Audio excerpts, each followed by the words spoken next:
The house on Promontory Loop was quiet. The kind of quiet that feels heavy and wrong. It was December 14th, 2023, a gray Thursday morning in Broomfield, Colorado. Winter had settled in, but the chill inside this garage had nothing to do with the weather. A police officer stood on the bumper of his patrol car, peering through a high window. He was looking for a car, for signs of life. What he found was an ending, laid out on the concrete floor. A mother of three, Crystal Krug.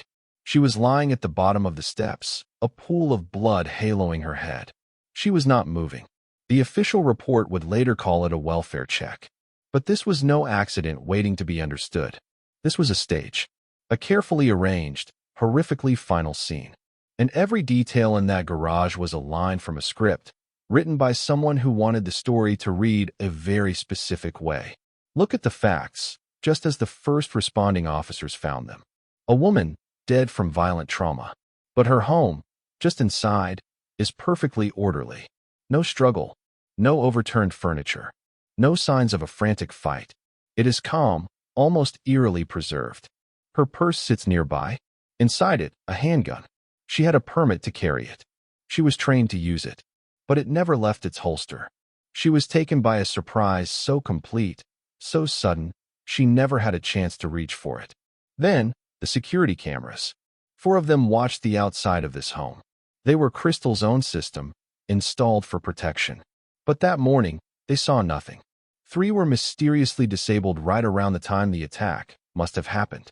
They went offline, then came back online, as if blinking away the crucial moment. The 4th camera, pointing at the garage door, kept recording. But it showed nothing but an empty driveway. The killer was invisible. And the door from the house into the garage. It was unlocked. Not broken, not forced. Simply unlocked. So, let's picture the scene as the killer wanted it to be seen.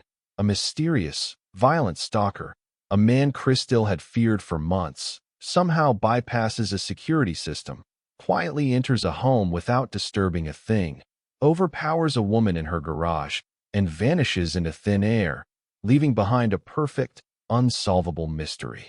It's a ghost story. And that's the first clue that it's a lie. Because real violence is messy. It's chaotic. It leaves a trail of panic. This was clinical.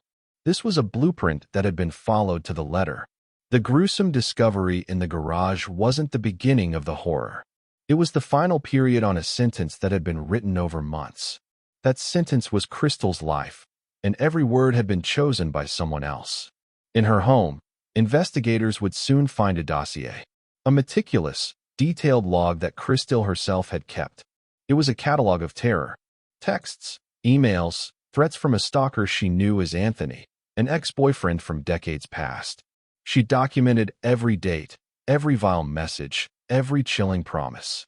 It was the record of a woman trying to solve a puzzle to save her own life. But turn to the very first page of that log. Look at the very first threat. That's where the lie starts to breathe. Because the monster in the messages wasn't hiding in the shadows. He wasn't a ghost from her past. He was the man who had kissed her goodbye that same morning. The man who shared her bed, her children, her life. The man who was already building the walls of her prison, brick by terrifying brick, while she slept beside him. This is not a story about a stalker who turned into a killer. This is the story of a husband who built a stalker to disguise a killer. He constructed an elaborate phantom, a digital boogeyman, and then he used that phantom to slowly, methodically, lock his wife away in a prison of pure fear. He was the warden, the architect, and the only other inmate. And on that cold December morning, he walked to the final wall, placed the final brick, and sealed her in forever. The discovery in the garage wasn't the crime. It was just the closing of the door. And to understand how that door was built, you have to go back to when the first brick was laid. When the perfect family and the perfect lie began to crack. To understand the prison, you first have to understand the illusion of the home it was built inside. From the outside, the Krug family was a portrait of suburban success. A beautiful house in a quiet, affluent neighborhood. 3 bright children, aged 14, 11, and 8. Crystal and Dan, the parents, were both highly accomplished professionals. She was a project manager at a tech firm, a problem solver by trade. He worked in finance for the state. They had been together for over 20 years. This was the picture. The holiday cards, the backyard barbecues, the minivan shuttling kids to soccer practice. It was real, and it was fragile. Because inside every prison, there are two roles. The warden, who controls the space, the rules, the very perception of reality. And the inmate, who lives within those rules, often unaware of the bars until they try to move. In the months before the stalking began, the roles in the Krug house were quietly, desperately solidifying. Crystal's private writings tell a story the family photos do not. She wrote of a marriage that had cooled into a business arrangement. She wrote of a growing distance, a lack of trust. She wrote, heartbreakingly, that she wanted a divorce, but was terrified of Dan's reaction, specifically, his volatility with the children. She felt stuck. Her plan, scribbled in notes, was to move into the basement of her own home, to create a separate space within the walls, a small cell of her own, because the idea of a full escape seemed too dangerous. She was already, in her mind, mapping her constraints. Dan, meanwhile, saw the same crumbling marriage but through a completely different lens. Where Crystal saw a warden's temper, Dan saw a father's frustration. Where she felt controlled, he felt ignored. He would later tell detectives that he felt written off, that she had zero care for him anymore. He described looking at her for 20 years with love and seeing nothing in return. This is the fertile ground where the nightmare took root. Two people sharing a life, but living in utterly different realities. One feeling trapped, the other feeling rejected. And then, a strange incident. A test, perhaps. The first experimental brick in what would become a massive wall. In September of 2023, Dan came home from the store. As he pulled up, he saw the garage door was open. He saw a figure, a man, run from the garage, through the backyard, and vanish. Dan called the police. He reported a trespasser. He told them the only thing that seemed to be missing was a spare house key. Let's pause here. A mysterious intruder, caught in the act, fleeing an open garage. A missing key. It's alarming. It immediately introduces the idea of a breach. The outside world, violent and unpredictable, has touched the sanctity of the home. For Crystal, this was a real threat, a tangible violation. It made her jumpy, aware. For Dan, we can only theorize. But consider the outcome. The direct result of this event was that Crystal, the project manager, took action. She installed more security cameras. She upgraded the system. She began to harden the perimeter of her home. Now, imagine you are the warden. You have an inmate who is thinking of escape. Your goal is not necessarily to hurt them, but to make escape impossible. To make the outside seem so terrifying that the inside, under your control, feels like the only safe option. What is one way to do that? You create a threat outside the walls. The trespasser incident planted a seed of vulnerability. The message was, asterisk, you are not safe here. The locks are not enough, asterisk. Crystal received the message. She bolstered the physical walls. She didn't realize that the real threat wasn't outside trying to get in. It was already inside, sitting at the kitchen table, studying her reaction, and learning how she would respond to fear. The stage was now set. The roles were clear. Crystal, the capable inmate, began diligently strengthening the physical prison, believing she was securing her freedom. Dan, the unseen warden, watched her do it, and began drafting the blueprints for the psychological one. He didn't need the spare key he reported missing. He already had all the keys. He knew the routines, the passwords, the fears, the vulnerabilities.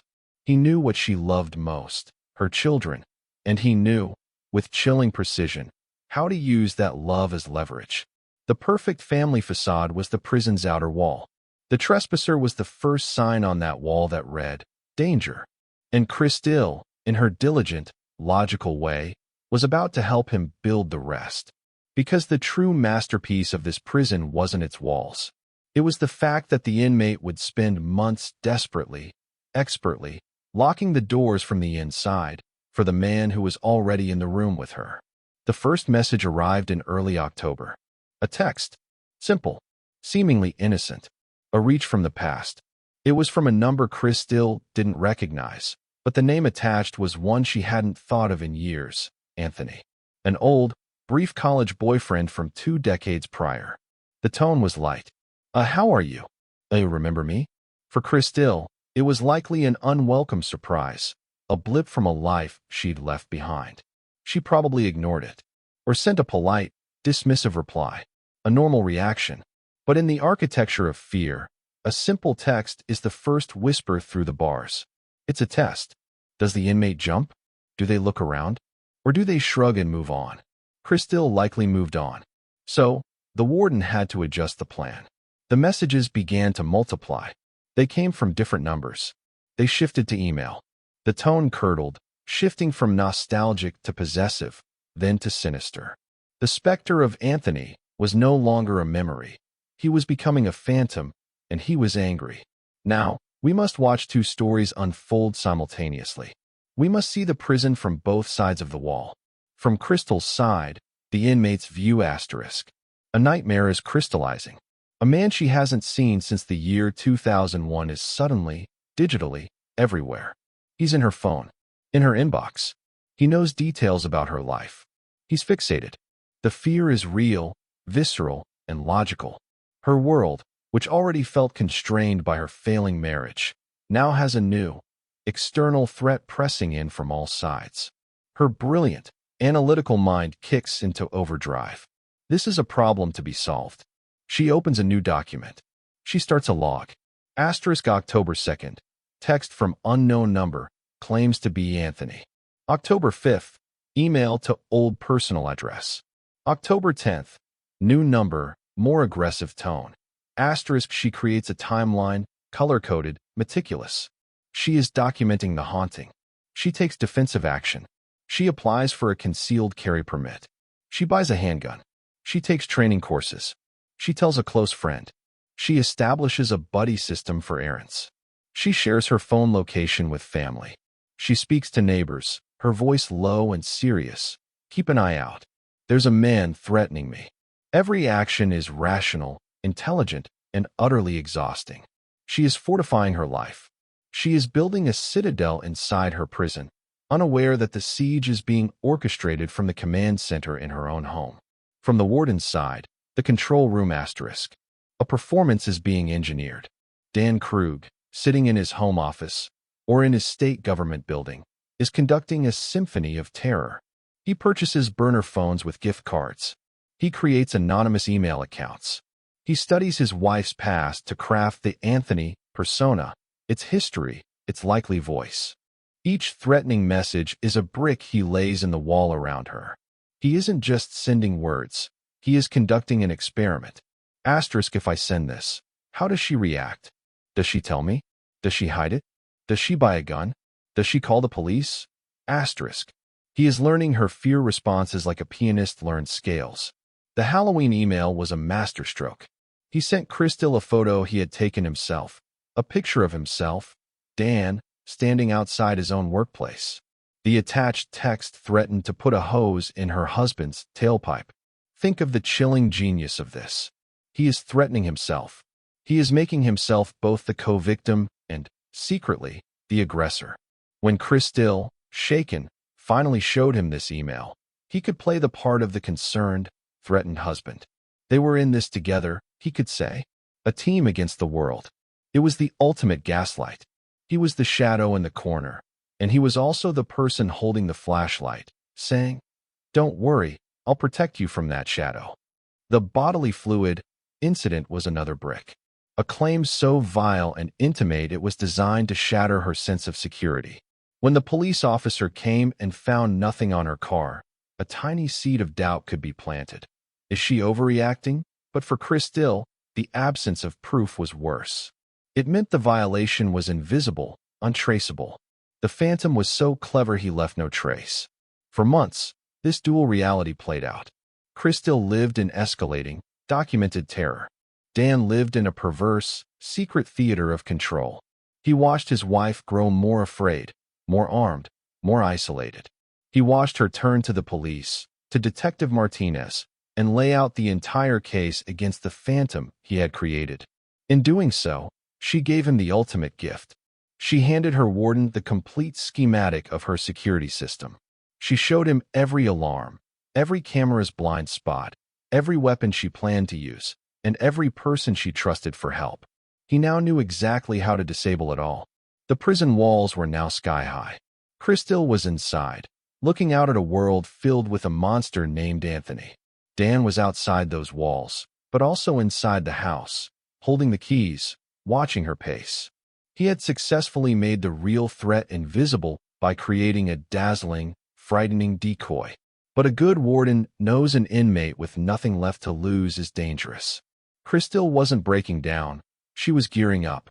She was becoming stronger, more determined, more prepared. The fear was not making her dependent on him. It was making her independent of everyone. The experiment was not yielding the desired result. The inmate was not turning to her warden for salvation. She was preparing for war. And when an experiment fails, the scientist has two choices: abandon it, or move to the final, terminal phase. The whispers through the bars were no longer enough.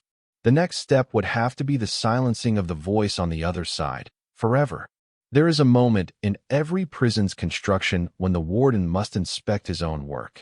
He must walk the perimeter, test the locks, and see if the inmate believes the walls are real. For Crystal Krug, that moment came when she finally sat down with Detective David Martinez in the Broomfield Police Department. This was her act of hope. This was her formal petition for freedom. She brought her binder, her timeline, her color-coded log, the entire, terrifying dossier of her haunting. She was methodical, clear, and deeply afraid. She laid out the history of Anthony, the 2-decade silence, the recent eruption of threats. She explained the trespassing incident, the Halloween photo, the vile messages. She was handing over the puzzle pieces, trusting the detective to assemble them into a picture that would lead to an arrest, to a restraining order, to safety. But from our perspective, the view from the control room, this meeting was something else entirely. It was a live-streamed security briefing. Imagine Dan Krug, not as a worried husband, but as a spy. His asset, the phantom Anthony, had been active for weeks. Now, his target, Crystal, was walking into the headquarters of the opposition, voluntarily divulging every single countermeasure, every concern, every piece of intelligence she had. Crystal told Martinez about her new gun. She detailed her security camera system, where the cameras were, what they could see. She explained her buddy system, her location sharing. She named the friends and family she relied on. In her mind, she was listing her defenses.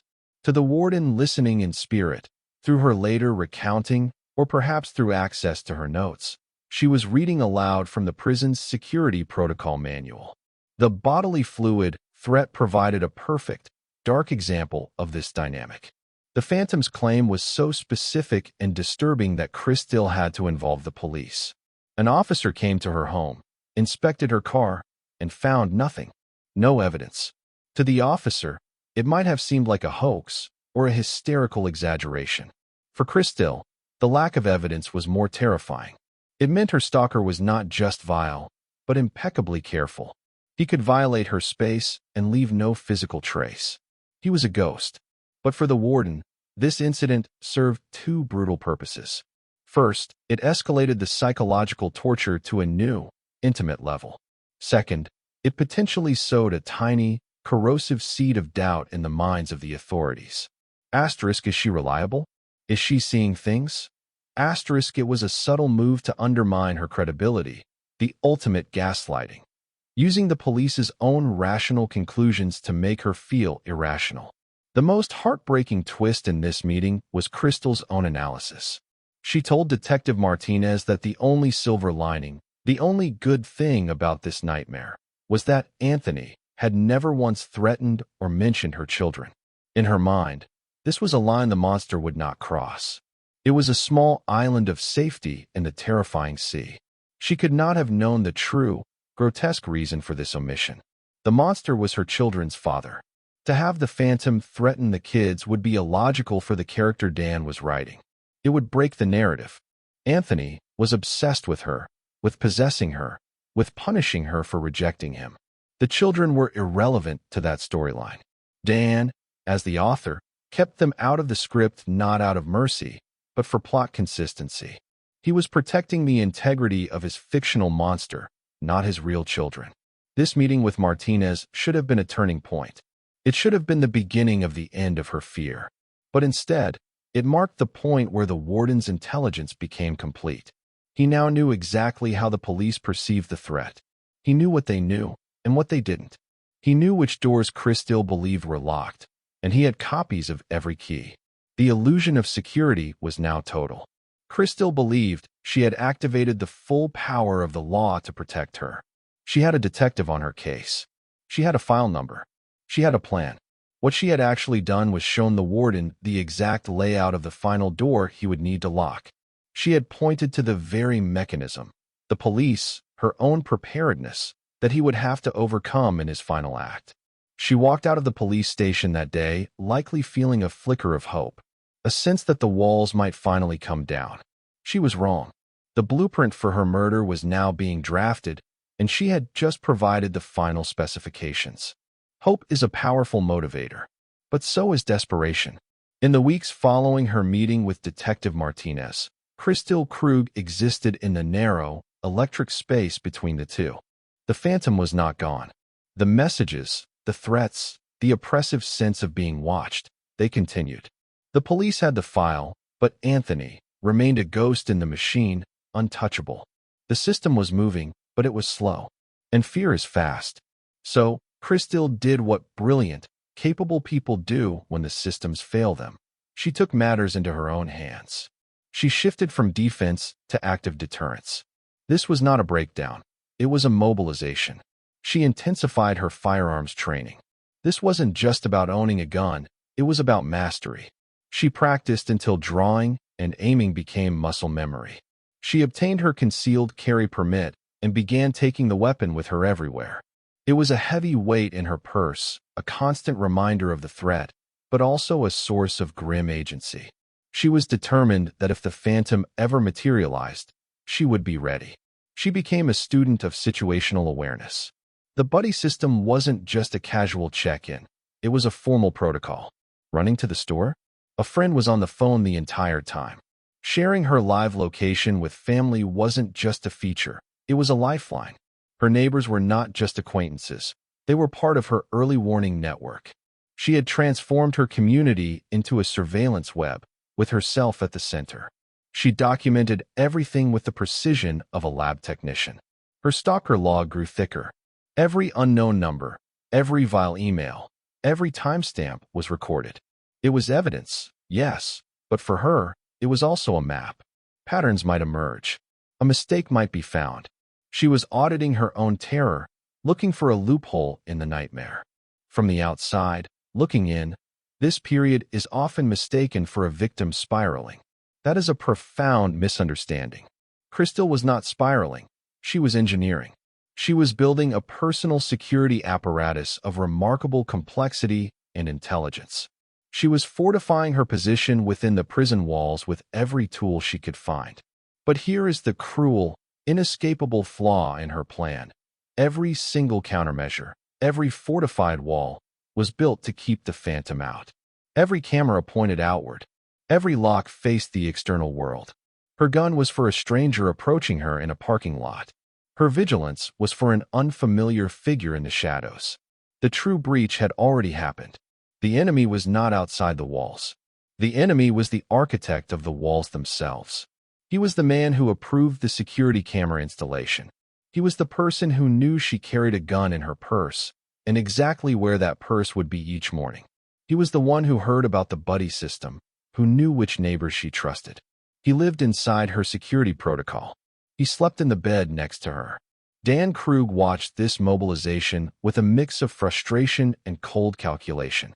His original, warped fantasy, the one where the external threat would drive his wife back into his arms, making him her protector and hero, was crumbling.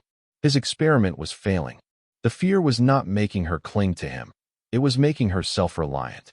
It was making her stronger, harder, more independent. The teamwork he mentioned to detectives was a lie he was telling himself. There was no team. There was a warden and an inmate who was tirelessly, ingeniously, digging a tunnel. His November interview with Detective Martinez reveals the performance crumbling under pressure.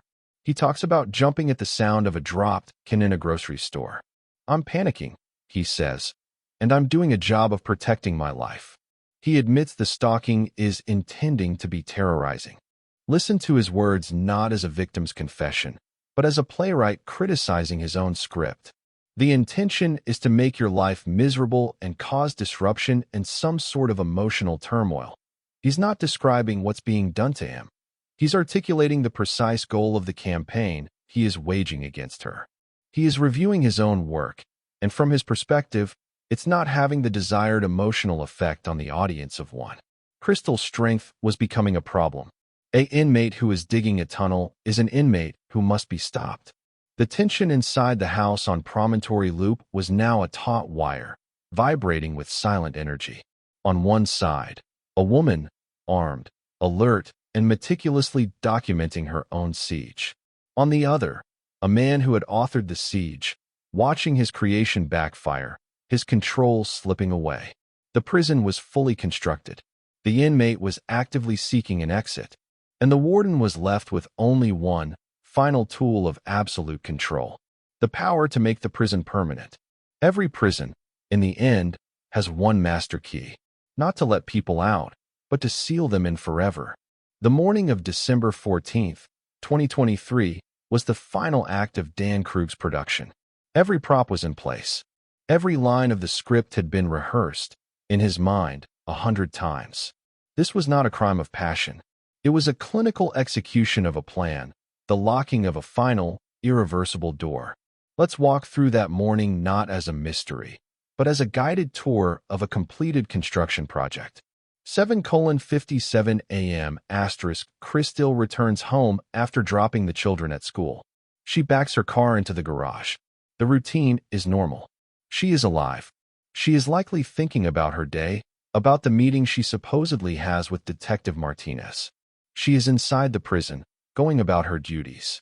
8:15 a.m. The security cameras go offline. 3 of them, simultaneously. This is not the work of an outside hacker or a phantom stalker. This is an inside job. The warden is disabling the guards. He does it through the app on his phone, a system he helped set up, a password he likely knew. The only camera that stays active is the one pointing at the garage door, showing an empty driveway. A perfect alibi is being framed in real time. Inside the house, the atmosphere changes. The digital eyes are closed. The stage is dark. Somewhere in these moments, Dan Krug makes his move. He is not a stranger breaking in. He is her husband, already home. There is no forced entry because no entry is needed. He is already inside the walls. The door from the house to the garage is unlocked because he will walk through it. The attack is swift, brutal, and from behind. 3 distinct impacts to the back of Crystal's head. The medical examiner will find them. This is not a fight. It is an ambush. She is likely facing her car, her purse with the gun inside, when the first blow falls. It is the ultimate betrayal of trust. The attack comes from the one direction she believed was safe, the interior of her own home. But a blunt force attack is messy, uncertain. It might not be final. So, the plan includes a definitive, quiet ending. A single, deep stab wound, just above the heart. A knife that would never be found. This was the redundancy of an engineer, the certainty of a man leaving nothing to chance. Crystal Krug, the brilliant project manager, the meticulous documenter, the armed and vigilant mother, never had a chance. Her enemy was not the phantom she had prepared for. It was the man who had stood beside her as she made those preparations. He knew every move she would make before she made it. With the physical act complete, Dan Krug moved to the next phase, constructing the narrative. He went to Crystal's phone.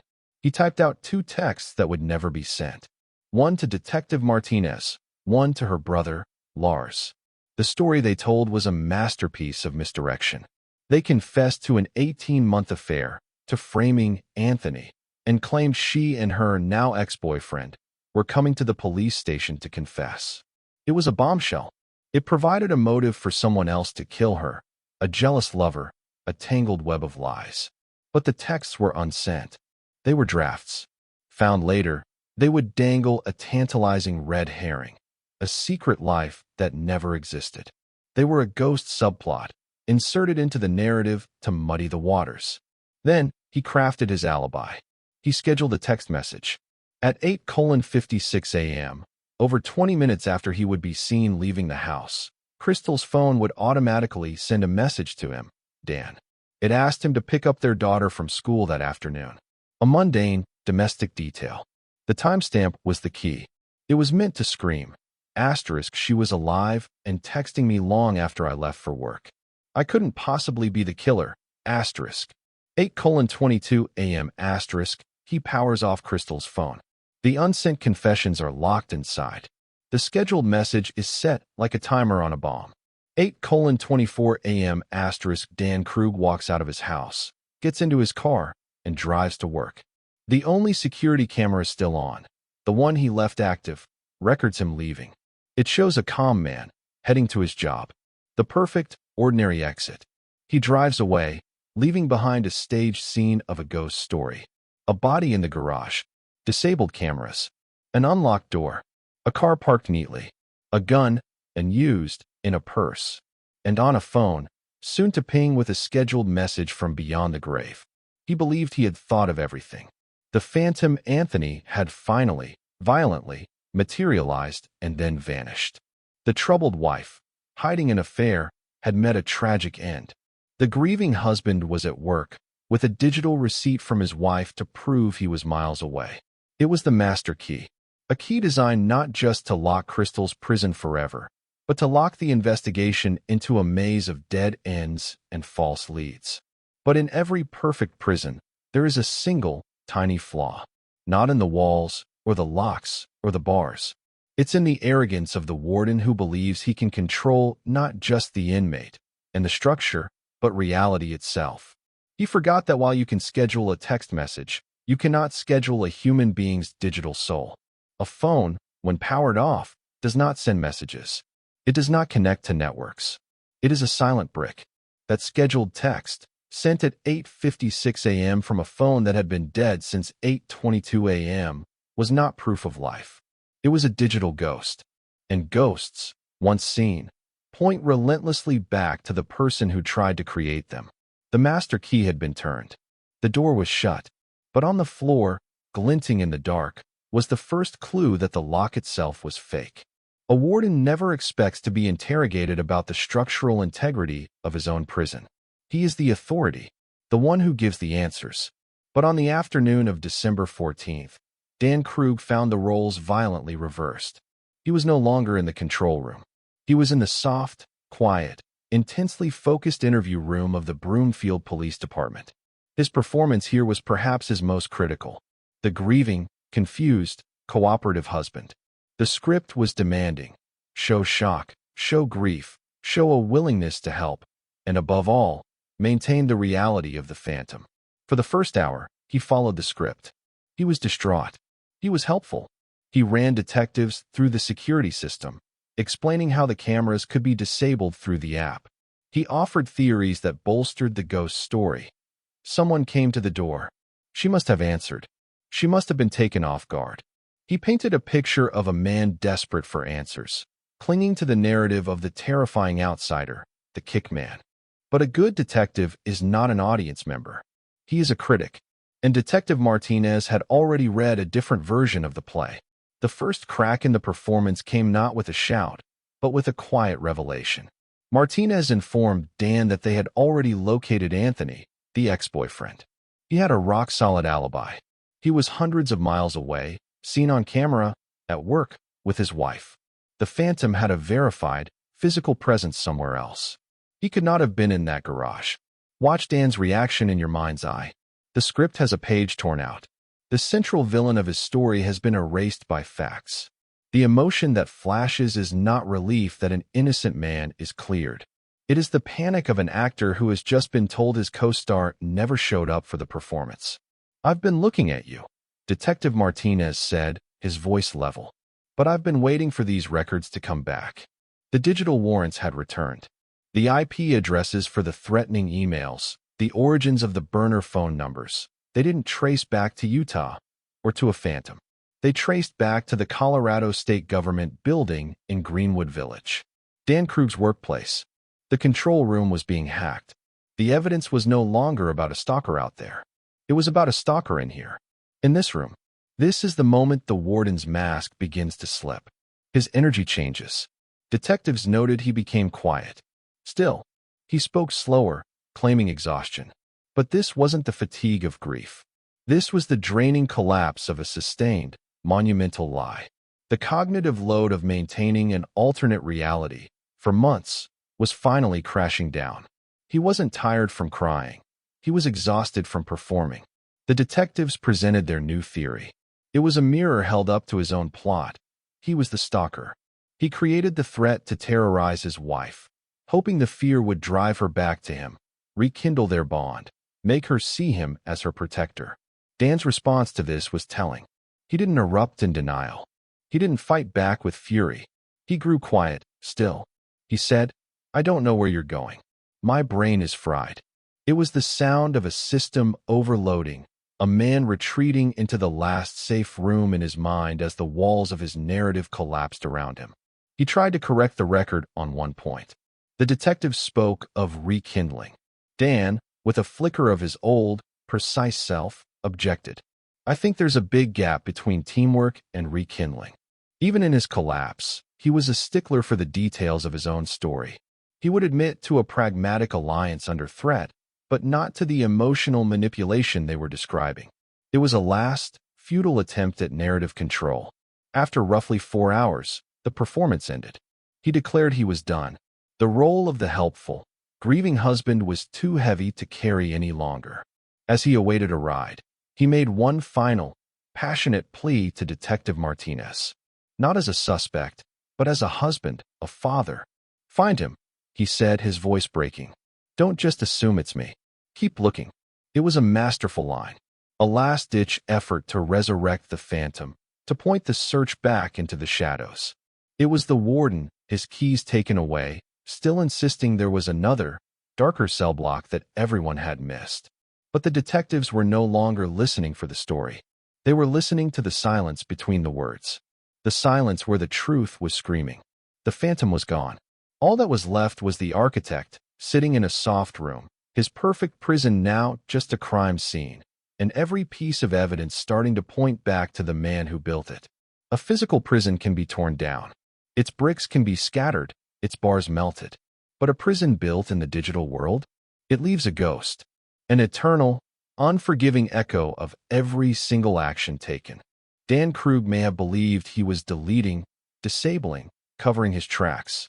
But in the modern world, every click, every search, every digital footstep is etched not in sand, but in silicon.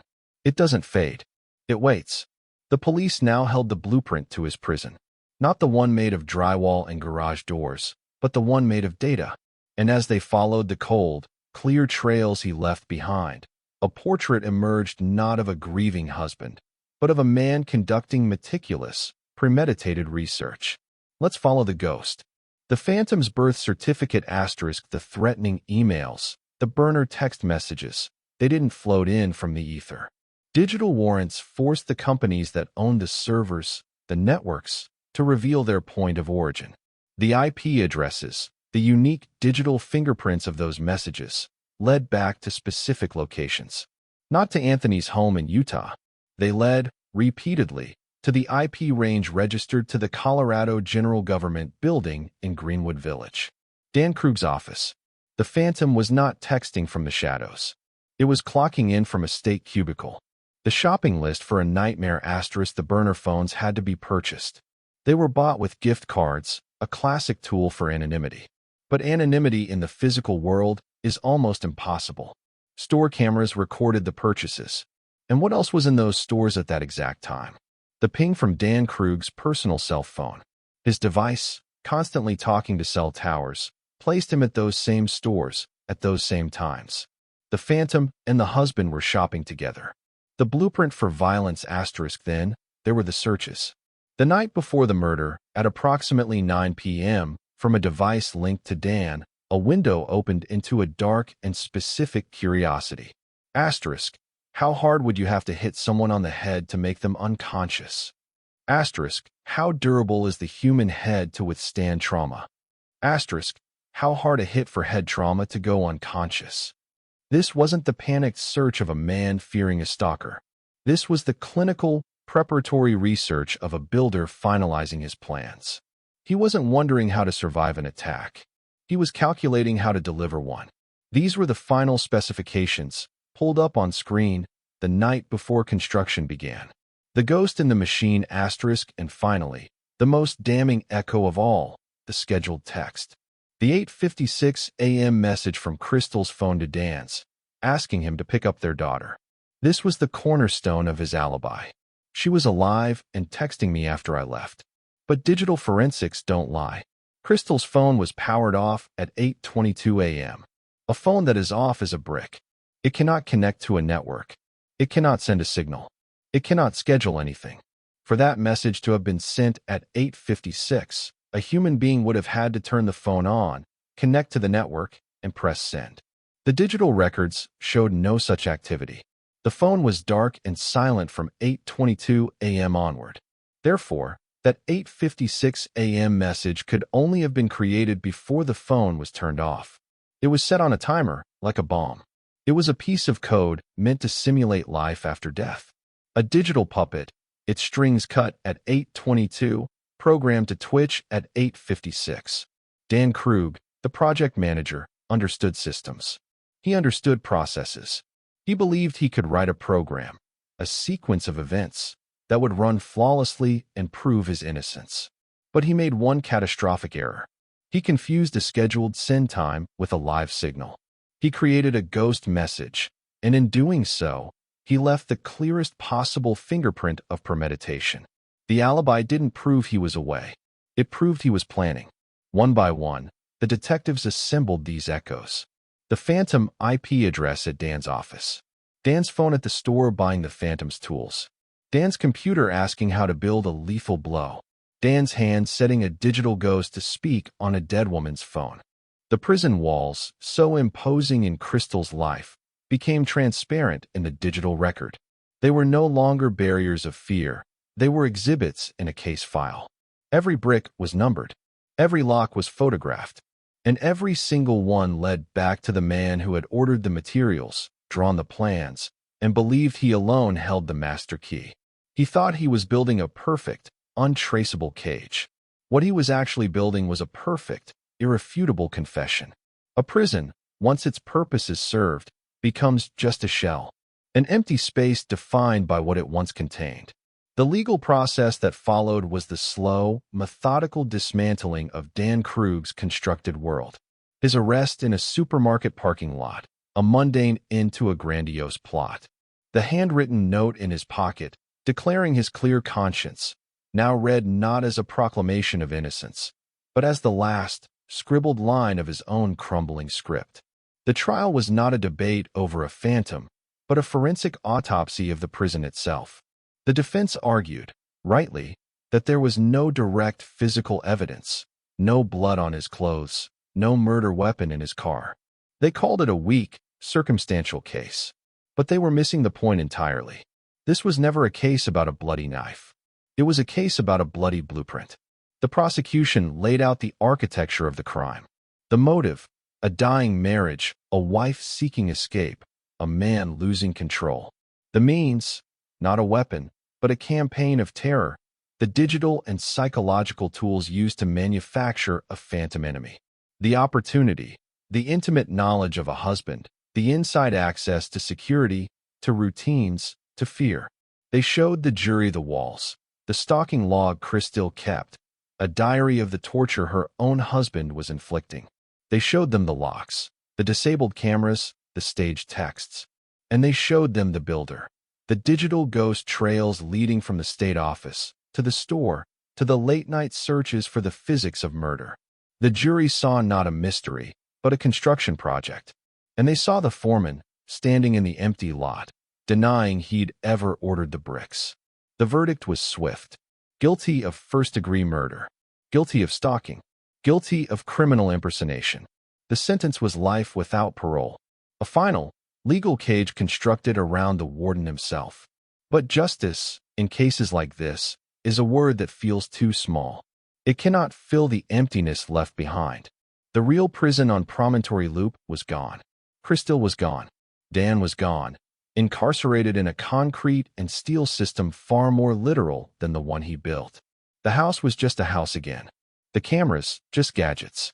The children's home was now just a place filled with ghosts of a different kind. The echo of a mother's laughter, the memory of a father's betrayal, the chilling silence where a family used to be. What remains is the terrifying lesson of the empty cage. The most dangerous prisons aren't made of stone and iron. They are made of familiarity, of trust, of the intimate knowledge that one person can have of another, their fears, their routines, their loves. Dan Krug didn't need to break in. He had a key. He didn't need to threaten her children. He was their father. He didn't need to learn her schedule. He helped write it. He weaponized the everyday. A text message, a home security app, a shared computer, a husband's concern. He twisted the very tools of a shared life into instruments of isolation and terror. Crystal Krug's tragedy is not that she was helpless. She was astonishingly capable, brave, and resourceful. Her tragedy is that she fortified herself against the wrong threat. She prepared for a monster from her past, while the real monster was building her nightmare in their present. She locked every door, only to realize, too late, that the threat was already in the room with her. This story leaves us with a haunting, uncomfortable question. How do you protect yourself from a prison whose walls look like your own home? Whose warden speaks with the voice of someone you once loved? There is no easy answer. No simple security system to install. Perhaps it starts by listening to the quietest alarms. The ones that go off not when a stranger lingers at the fence line, but when someone who is supposed to be on your side seems too interested in the locks. When fear, instead of bringing you together, is used to carefully, deliberately, pull you apart. Dan Krug built a masterpiece of manipulation. But in the end, every brick he laid became evidence against him. The perfect prison collapsed under the weight of its own design, leaving behind only the truth, a grieving family, and the chilling echo of a lesson written not in a law book, but in the shattered remains of a life. The most terrifying cages are the ones built by the hands you once held.